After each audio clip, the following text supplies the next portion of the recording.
नमस्कार, मी नम्रता. विजन महाराष्ट्र न्यूजच्या वृत्तवाहिनीमध्ये तुम्हा सर्वांचं स्वागत. पाहुयात आजच्या ठळक घडामोडी. फोटो काढा आणि विसरा एवढंच ठाणे महापालिकेच्या हरित अभियानाचं खरं स्वरूप असल्याचं पुन्हा एकदा स्पष्ट झालंय. गणेश विसर्जनाच्या काळात महापालिकेने तब्बल 5,000 शेवग्यांची रोपे नागरिकांना मोफत वाटली. पण आज त्या रोपांचं चित्र धक्कादायक आहे. घाटावरच उकिरड्यावर फेकलेली पानगळ झालेली रोप जीव वाचवण्यासाठी धडपडतायत. हिरव्या आशा दाखवून आम्हाला फसवलं गेलंय असा संताप नागरिकांनी व्यक्त केलाय. आमच्या पैशातून लाखो रुपये खर्च करून महापालिका फोटो काढते, पण पर्यावरणाचं खरं रक्षण मात्र कोणी करत नाही. दिसायला हिरवगार पण प्रत्यक्षात कोरडा दिखावा अशा शब्दात ठाणेकरांनी महापालिकेच्या ढोंगीपणावर ताशेरे ओढलेत. शेवग्यांचं झाड आरोग्यासाठी जरी उपयुक्त असलं तरी ते टिकाऊ नसतं. पावसापुरतं किंवा उन्हापुरतं उभं राहतं. नागरिकांना खरं योगदान देणारं वड, पिंपळ, उंबर, कडुलिंब, करंज यांसारखं मजबूत झाड देण्याऐवजी महापालिकेने हातात दिलं तकलादू शेवगा. ही झाडं पर्यावरण संवर्धनासाठी होती की फक्त महापालिकेच्या फोटोंसाठी असा थेट प्रश्न ठाणेकरांनी उपस्थित केलाय. विसर्जन घाटावर पडलेली ही टाकाऊ रोपे म्हणजे महापालिकेच्या निष्काळजीपणाचं जिवंत प्रतीक ठरतात. हरित ठाणं हे फक्त भाषणात आणि बॅनरवर हिरवं आहे, वास्तवात मात्र राखाडी काँक्रीटचं साम्राज्य वाढतंय. आम्हाला हिरवं शहर हवं आहे, ढोंगी अभियान नकोत अशी अर्थहाक नागरिकांनी दिली. या संदर्भात पालिकेच्या वरिष्ठ अधिकाऱ्यांनी सांगितले की शेवग्याची झाड आरोग्यासाठी खूप चांगले असतं. सोसायटीच्या मोकळ्या जागेत लावता येते. ही रोप कुठे अस्ताव्यस्त पडलेली असतील तर ती लगेच उचलून त्याची जोपासना करू. ठाणे शहरात पूर्वी वड, पिंपळ, उंबर यांसारखी स्थानिक झाडांची समृद्ध गोफ होती. मात्र सिमेंटच्या जंगलात ही स्थानिक डेरेदार झाडे आज नामशेष झाले आहेत. शहरातील हरित वारसा टिकवण्यासाठी आणि पर्यावरण संवर्धनासाठी स्थानिक झाडांची लागवड करणं अत्यंत महत्त्वाचं असल्याचं मत पर्यावरण अभ्यासक डॉक्टर प्रशांत सिनकर यांनी व्यक्त केलं आहे. ठाणे महापालिकेने गणेश विसर्जनाच्या दिवशी ठाणेकरांसाठी शेवग्याची रोपं भेट दिली. शेवग्याची रोपं भेट दिली याचं कारण की ही झाडं झटपट वाढून ह्याच्यात प्रत्येक जी गोष्ट आहे म्हणजे पानं आहेत, त्याच्यातून येणाऱ्या शेंगा या आरोग्यासाठी नक्कीच चांगल्या आहेत. मात्र या बऱ्याचशा ज्या ही रोपं आहेत ही घेण्यासाठी नागरिकांनी फारशी उत्सुकता दाखवलेली दिसत नाही. बरीचशी रोपं ही इथेच पडलेली आहेत. आता जर एक विचार केला, जर पर्यावरणाच्या दृष्टीने विचार केला तर ही शेवग्याची झाडं ही पटकन मोठ्या हवेने किंवा जोराच्या वादळी पावसात पटकन तुटतात. त्यापेक्षा ठाणेकरांचं म्हणजे पर्यावरणाच्या दृष्टीने जर एक विचार झाला असता तर जी स्थानिक वृक्ष आहेत म्हणजे वड, पिंपळ, उंबर यासारखी झाडं जर आपल्याला दिली असती तर नक्कीच ही रोपं म्हणजे ही झाडं फायदेशीर ठरली असती.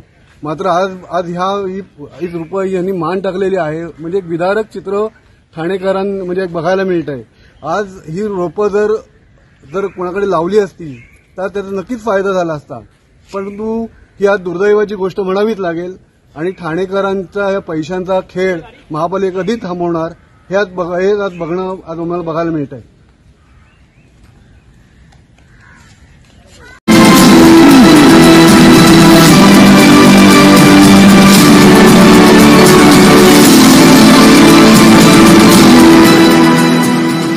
ठाण्यातील राम मारुती रोडवरील हॉटेल शिवप्रसाद समोर उभे असलेल्या टोयोटा इनोव्हा क्रिस्टा SUV मधून सुमारे 7 लाख रुपयांची रोकड आणि एक लॅपटॉप चोरीला गेल्याची धक्कादायक घटना समोर आली आहे. ही चोरी कुख्यात तक टोळीचे काम असल्याची शक्यता व्यक्त केली जाते. वृत्तानुसार गाडी चालकास एका अज्ञात व्यक्तीने गाडीचं टायर पंक्चर झाल्याचं किंवा पैसे पडल्याचं सांगितलं. चालक गाडीतून खाली उतरून तपासणीसाठी गेला असता दुसऱ्या चोरट्याने गाडीच्या मागील बाजूने दरवाजा उघडून महत्त्वाचे दस्तऐवज, लॅपटॉप व रोकड असलेली बॅग पळवले. या प्रकारात चोरट्याने काही सेकंदात चोरी अंमलात आणल्याचं CCTV फुटेजवरून स्पष्ट झालंय. पोलिसांकडून सदर फुटेजचा अभ्यास सुरू असून नौपाडा पोलिसांचं पथक सध्या आरोपींचा शोध घेत आहेत. पाहुयात CCTV फुटेज.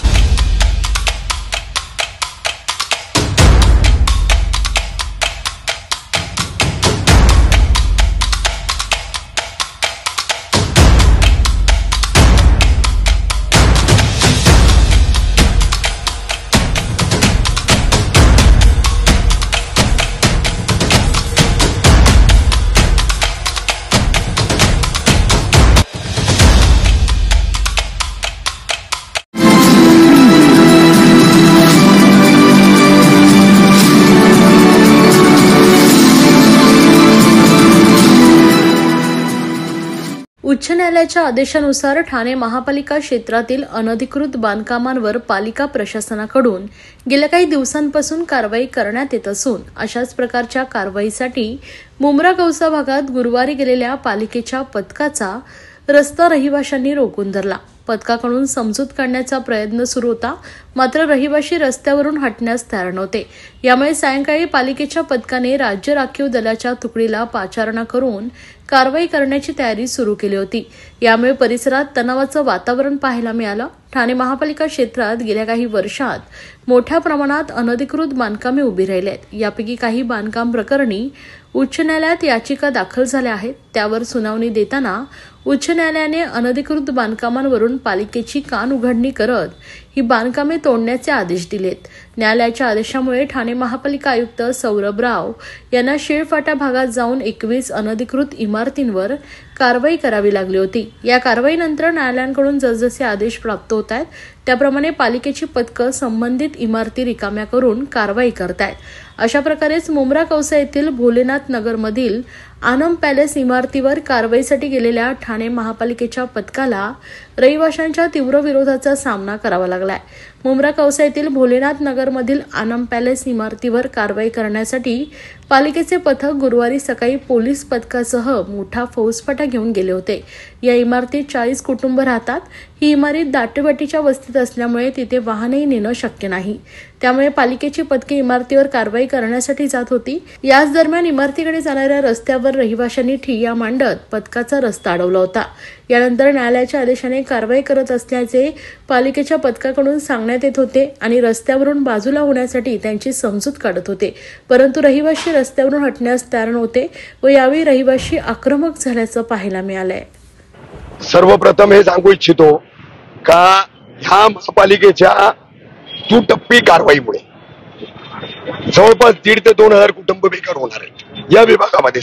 फक्त जिथं आम्ही उभा आहोत तो पूर्ण शीळ परिसर, भारत गेट पासून शीळ फाटा सर्कल पर्यंत आता 1,500-2,000 कुटुंब बेघर झाल्यानंतर त्यांची महापालिकेकडून किंवा सरकारकडून कुठलीही पर्यायी व्यवस्था नाही। पुनर्वसनाचं धोरण 2017 मध्ये सरकार आणि महापालिकेने संपवलं नाही। जर ते धोरण असतं तर आम्ही कारवाईला विरोधच नसता केला, कारण मग ते घरच्या बदले घर त्याच्यात त्या धोरणाअंतर्गत आम्हाला मिळालं असतं, तर आम्हाला विरोध करण्याचा प्रश्नच उरला नसता।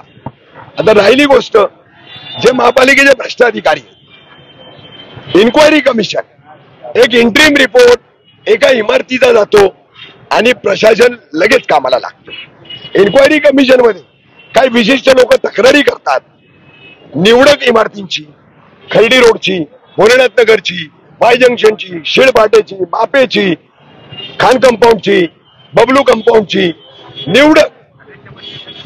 निवडक अशा तक्रारी करून मग ते इन्क्वायरी कमिशन महापालिकेकडे त्याची माहिती मागतं आणि महापालिका तिथं माहिती देण्या अगोदर इथं कारवाईला लागतं।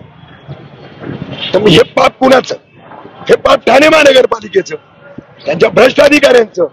महेश जाहीर सारखा भ्रष्ट अधिकारी आज कोट्यावधींचा मालक होऊन घरी बसलाय।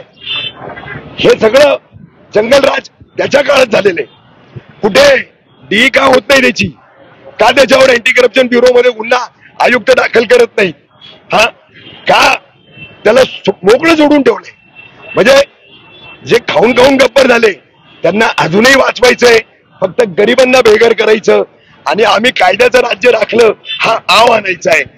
एवढंच काम फक्त ठाणे महापालिकेचं प्रशासन आणि आयुक्त करतायत। आपण जर पाहिलं तर तुम्ही एकनाथ शिंदे यांची देखील भेट घेत होते। संपूर्ण माहिती जी आहे ती इथल्या लोकांची त्यांना समजून घालण्याचा प्रयत्न केला होता आणि त्यावेळी एकनाथ शिंदेने आश्वासन दिलं की इथल्या कुठल्याही बिल्डिंगवरती कारवाई होणार नाही, तत्पर थांबवा महापालिकेने आणि सुप्रीम कोर्टासाठी तुम्हाला एक वकील देखील नेमणूक करून दिलेला आली आहे। ती प्रोसेस कुठपर्यंत पोहोचली आहे नेमकं, आणि एकनाथ शिंदे ज्या पद्धतीने तुम्हाला आश्वासन दिलं नेमकं एकनाथ शिंदेला काय तुमचा मेसेज असेल? हे बघा, उपमुख्यमंत्री एकनाथ शिंदे साहेबांनी आम्हाला त्यावेळेस आश्वासन जे दिलेलं, त्यांनी काय आश्वासन दिलं होतं?